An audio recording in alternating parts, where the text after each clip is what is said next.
Robert Redford built one of the most celebrated careers in Hollywood history, earned an Academy Award, founded an institution that reshaped American cinema, and almost never spoke publicly about the thing that shaped him most. For decades, he kept the most personal chapters of his life locked away. The grief, the guilt, the woman he called the love of his life long after their marriage had ended. At 88, those chapters finally opened. What came out was not the story most people expected from the golden boy of American film, and it turns out the real Robert Redford is considerably more interesting than the one the industry spent 60 years selling. Before any of the fame, before Butch Cassidy, before Sundance, before the Oscar, there was a boy in Santa Monica who couldn't sit still in a classroom but could lose himself completely on a tennis court or in front of a blank canvas. His father worked as an accountant, his mother ran the household, and the family lived in Venice, California, in the kind of modest working-class neighborhood that builds either grit or resentment. In Robert's case, it built both. School bored him, and structure suffocated him, and the things that genuinely lit him up were exactly the things no teacher gave grades for. He warmed up tennis legend Pancho Gonzalez at the Los Angeles Tennis Club and painted with an instinctive feeling that spoke to something wordless inside him. But none of that translated into academic achievement, and when he arrived at the University of Colorado on an athletic scholarship, everything unraveled fast. Heavy drinking followed, not the casual kind that college sometimes produces, but the kind that signals something darker underneath. A restlessness, maybe, or a grief he hadn't yet learned to name. The scholarship disappeared, he got pushed out.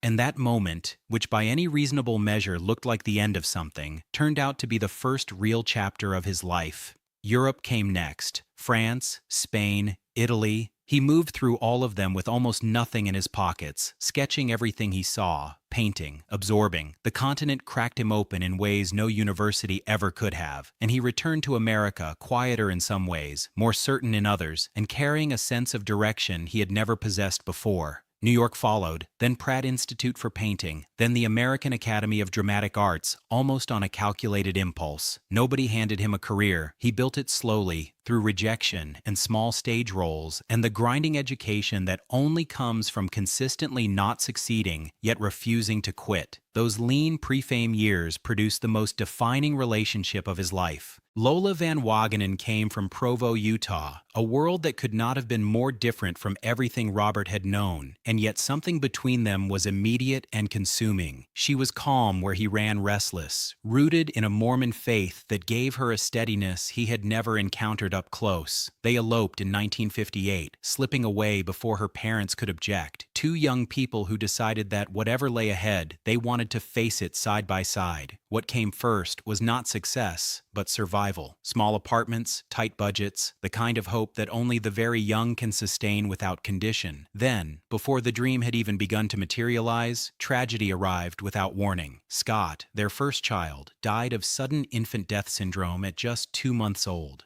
Robert has spoken about Scott carefully over the years, never fully, always with the weight of someone carrying something permanent. The grief did not destroy their marriage. In certain ways, it deepened it. And Lola became an anchor in the aftermath, a presence of such quiet strength that he recognized it even when he didn't know how to honor it properly. Decades later, without hesitation and without qualification, he called her the love of his life. In those early years, that truth was still being written, line by painful line. His career broke open in 1963 when he landed the lead in the Broadway production of Barefoot in the Park opposite Elizabeth Ashley, and audiences responded immediately. Something about Robert Redford on stage, a natural ease that appeared effortless and cost him everything, made people lean forward without quite understanding why. Hollywood noticed, television roles arrived, then film roles, and then in 1969, the movie that converted him from a promising actor into a genuine phenomenon. Butch Cassidy and the Sundance Kid paired him with Paul Newman, and their chemistry produced something that felt less like performance and more like two men genuinely enjoying each other's company while a nation watched. The film became a cultural event. Robert became a heartthrob and a household name, and maintaining any version of himself underneath all that required daily discipline. Fame gives enormously with one hand while taking quietly with the other, and what it took from Robert during those ascending years was time. Time with Lola, time with their growing children. After Scott, 3 more children arrived, Shauna, James, and Amy. Robert stayed on location constantly, building a career that was beginning to look genuinely historic, while Lola held the family together at home with the kind of grace that rarely earns its own biography. He has admitted in later years that the balance he struck during those decades is not something he looks back on with pride. The ambition felt like necessity then, but the cost accumulated quietly, the way debt does when you stop paying close attention. Lola was not simply waiting at home, she was an intelligent, deeply engaged woman who supported his most ambitious ideas, including the one that became perhaps his most enduring legacy outside of acting itself. The Sundance Film Festival did not begin as a festival. It started as an idea Robert held about protecting the kinds of voices that Hollywood's commercial machinery had no interest in amplifying. Independent filmmakers, he believed, were the true carriers of cinema's potential. He wanted to build them a stage, and Lola believed in it when it was still only a conversation and a conviction,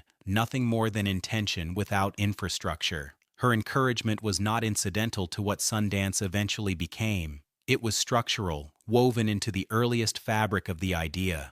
Partnerships, even the most profound ones, can fracture under sustained pressure, and after 27 years of marriage, the distance between them had grown too wide to close with good intentions alone. The divorce came in 1985. It was not bitter. They stayed genuinely connected and continued raising their children with real mutual respect, but it closed something irreplaceable. Robert never pretended otherwise, calling her the love of his life even years after the marriage ended. The years that followed brought new connections. Sônia Braga, the Brazilian actress known throughout international cinema for her bold, vibrant presence, entered his life in 1987, and their romance burned brilliantly and briefly. Together they appeared at the Cannes Film Festival with the easy confidence of two people fully aware of the impression they made. By 1988, it was finished. Lena Olin came next, during the filming of Havana in 1990, a Swedish actress whose screen presence was so magnetic that the line between performance and real feeling blurred in ways neither of them seemed to be working hard to prevent. Their relationship lasted about a year. Later in the 1990s, costume designer Cathy O'Rear offered something quieter and more grounded, and for a season that was exactly what he needed. Through all of it, the work never stopped. The Milagro Beanfield War arrived in 1988, directed by Robert himself, a film with more heart than commercial ambition. The Horse Whisperer followed in 1998, with Robert both directing and starring, a meditation on patience, grief, and the slow, unglamorous work of repair. His later performance in Up Close and Personal, opposite Michelle Pfeiffer, proved that at 58 he could still carry a romantic lead with the same unhurried charm he had brought to the screen 30 years earlier. His children were becoming extraordinary people in their own right. Shauna became an artist, living with the quiet intentionality her father had always admired. Amy became a filmmaker, director, and producer whose work consistently centers women's stories. And then there was James. James Redford arrived at storytelling through suffering. 2 liver transplants changed the shape of his life, and he came out the other side more committed than ever to using film as an instrument for change.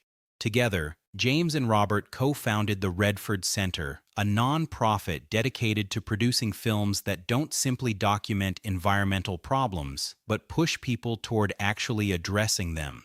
Liver cancer took James in 2020, and the loss unmade something in Robert that time cannot fully reconstruct. He described James as someone always oriented toward hope, always focused on the world as it could be, rather than as it disappointingly was, and the pride and grief now exist in Robert as a single inseparable thing. And then there is Sibylle Sagars. She came into Robert's life in the late 1990s, not as a Hollywood figure, but as a painter and environmental activist, arriving at his Sundance Mountain resort without much knowledge of the man who owned it. She rented his films before their first dinner just to understand who she was about to sit across from. And then he didn't bring any of it up that evening, not once. What struck Robert was the simplicity of being met as a person first and a legend only afterward, of sitting with someone who was curious about him rather than already certain. They married in 2009 in a private ceremony in Hamburg, her hometown, with none of the fanfare that had surrounded so much of his earlier life. Together, they co-founded a nonprofit called The Way of the Rain, where her visual art and his storytelling merge around the urgent, necessary work of protecting the natural world. He has said she gave him a whole new life, not a continuation of what came before it, but something genuinely fresh. His final acting roles carried the weight of a man making deliberate choices about how he wanted to close things out. All Is Lost, released in 2013, placed him alone on a sinking vessel in the middle of the ocean, carrying the entire film on almost no dialogue and the architecture of a face that had earned its lines honestly. Critics called it among the finest work of his career. Then came Alexander Pierce in Captain America, The Winter Soldier, a turn that surprised nearly everyone, Robert playing the quietly menacing villain at the center of a Marvel conspiracy, with a composure that made him genuinely unsettling in ways his heroic role